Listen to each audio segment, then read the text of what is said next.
How we doing? Okay. Oh, I'm okay. Is that extra work with the receivers part of the plan or something you saw out there you didn't like?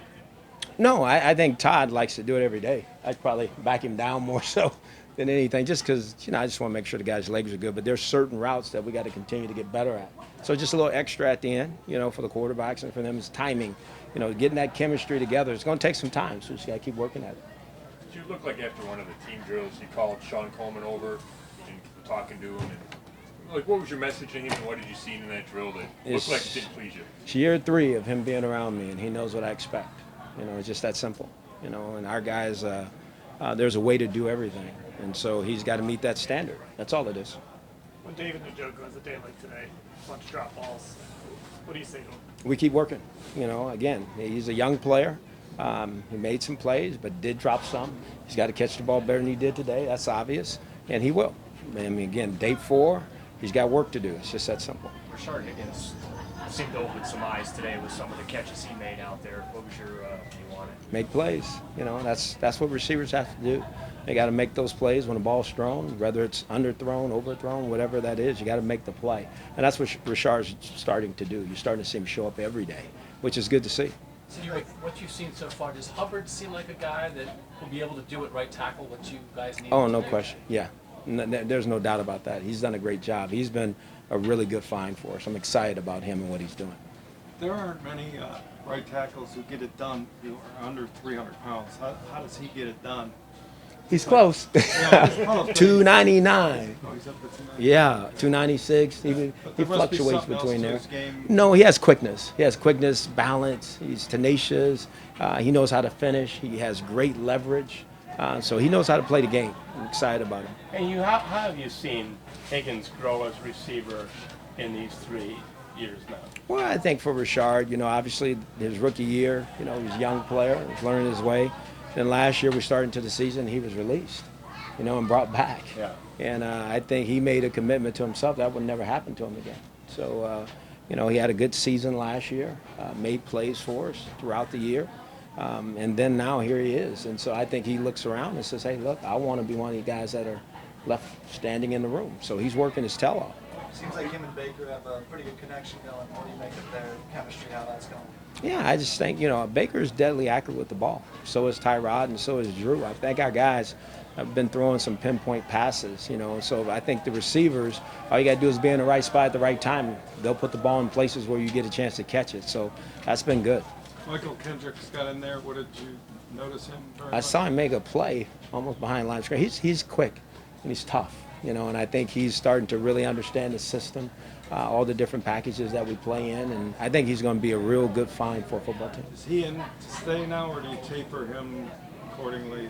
We're still working him back. At the same time, we also got to let him go because he's one of those guys that want to play. He don't want to be held back. The first night when he found out that we were going to, work him in, he's like, Coach, is that what you guys do? And I go, yeah, we need to, because we just don't want to take a chance of him having a setback. So it's been good. Garrett and Collins, okay? I know you had a couple offensive linemen that got the big day off, but Garrett and Collins, are they okay? Oh, yeah. No. Garrett and Collins? Yeah, no, they're fine. Yeah, Jamie Collins, no. Again, it's just part of the routine. Again, as I told you guys, our goal, along with our, training staff, is to make sure that we get our players on the field and make sure that there's not a chance for injury.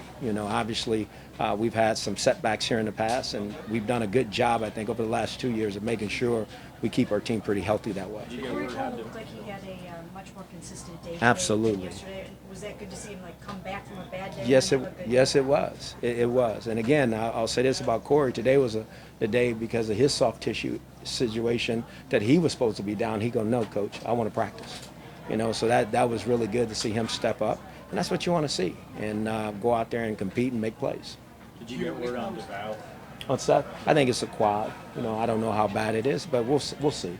Again, those things can be a little tricky, so we'll work through it. Hue, with the on your stripes things that you do, will we see individual players pop over stripes on their helmets, or will you do the entire team at once? I think it's a team thing, so I think it's going to be the entire team at once. But I think we're close to getting some candidates, We're not where we want to be yet, but I think I can see some guys starting to bubble up to the top, and that's what you want to see. You mentioned how Baker improved by staying in the pocket since minicamp to now? You seem to stay in the pocket better. Where else have you seen him make a jump from May, June to? I think the accuracy. Not that he didn't do it then. I just think he understands his teammates better, and he knows where to place the ball to give them a chance to make a play. I mean, he threw a ball behind the ear to someone today, and to me, it was outstanding. So those kind of things that he's doing, along with staying in the pocket, I think he's seeing the offense unfold a little bit better because I think he understands the system better. So I think he's making really good progress, which you want to see from your quarterback. Have you liked how fast he's picked up your system? Yeah, I mean, again, I think between Coach Haley and Coach Zampese and my every now and then little prod, he's done a really good job. He spends a lot of time here, in the building. To me, him and Tyrod probably should just sleep here. These guys are here 24/7, doing everything they need to do, along with Drew. So that's good for that group. Hey, Hugh, you talk about this, your soft tissue. You're really working to avoid those. What has been the secret to that last year and so far this year? Because it really has been cut down dramatically. No, it has. And being very honest with you, Joe Sheehan, who is our head athletic trainer, we sit down and we really map out. Because normally these soft tissue injuries happen in the first 4 days of practice, 4, 5, 6, 7. And so by this rotating schedule that we have for players, it's really helped us kind of get through it a little bit better. Not that we'll be perfect. We're going to have one every now and then, but I think it's helped us and helped our football team. I know people get worried about guys not practicing, but at the same time, if they're hurt, then they don't get to practice. So it's a double-edged sword. So we work through it. We make a decision as a group. We collaborate about it, and away we go. Is there any more to it than that? I mean, maybe some of the nutrition or anything? Because it's been remarkable. Honestly, I think it's everything at the end of the day, but I think it's really what happens out here because when you start, a lot of these guys haven't run full speed like this in the heat for that long, the duration of practice and turning and doing all these things. And so I think it's a combination of everything that you just mentioned. But again, I think our training staff does a great job. Can quarterbacks, a couple more here, who are young and famous, like Mayfield is, can they be at times know-it-alls? And you were kind of saying just a minute ago with all those voices in his ear, he's a good listener. Mm-hmm. But can some young guys be know-it-alls, and is he actually a good listener? No, he's an outstanding listener. Baker Mayfield has been everything I thought a quarterback should be for our organization thus far. He's doing the things that we want him to do, the way we want him to do it, and he's exceeding those things because he's putting in the time. He doesn't have a pride or authorship any kind of way. I think his thing is, you guys tell me what you need me to do, and I'm going to do it. And that's what he's done since he's walked in the building. And to me, that's exciting. That's a player that's eager to learn and grow. But more than that, I think he's built an unbelievable bond with Tyrod Taylor and Drew Stanton, in that quarterback room. I think that's where it starts. I think there's trust. I think there is honesty and transparency amongst that group that they've done a great job. And when you're the first pick of the draft and you walk in, normally, like you say, some guys walk in with their chest out and it's about me. He's not about that. He's about the team. He's truly about the football team and about getting better, and that's why I'm glad he's here. We talked to Jason Shredder today. He talked about how he worked with the nutritionist. He added 10 pounds for the season. What have you seen the difference there for him, and what type of benefit are you expecting by him adding that extra weight? Well, he plays against some of those 300-pound defensive tackles and nose guards. Some of these guys are 340, and he has to be able to hold those guys off, and he normally can do it with quickness, but I think having a little bit more weight behind him will help him. He also got these protein. You guys should ask him about these protein muffins that he has in the offensive line room. They're unbelievable. He told me if I eat one, I'll eat 10. So I have not had one.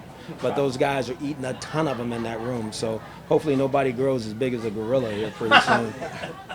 We talked to Schobert today, and with Kendricks and a relatively crowded linebacker room, do you still see the same role for Joe as he had last year, being out there every snap? Again, we have some talented guys. I think, Joe did a great job. Obviously played every snap, and he had to. But I think, could Joe Schobert be better if he doesn't have to play every snap? Can he take a series off and breathe for a second? Because we have some talented guys. I don't know how that's going to shake out, But we have some guys that can play, and that's a good thing. I think that's a good problem to have. Any particular reason for Denzel's lighter workload today? I didn't even know that he had a lighter workload. So Off to the side. was he? I'll take a peek, see what that is. I don't know. I'll find out. Do you have early impressions of Ratley you can share? I know he was banged up, but he's back. Yeah, I mean, he made a play. I saw in one of the deals. He went down, caught a ball, made some plays. I'm just glad he's back out there, But I'll see more when I watch the tape. But it's good to have all of our young players out there practicing and competing.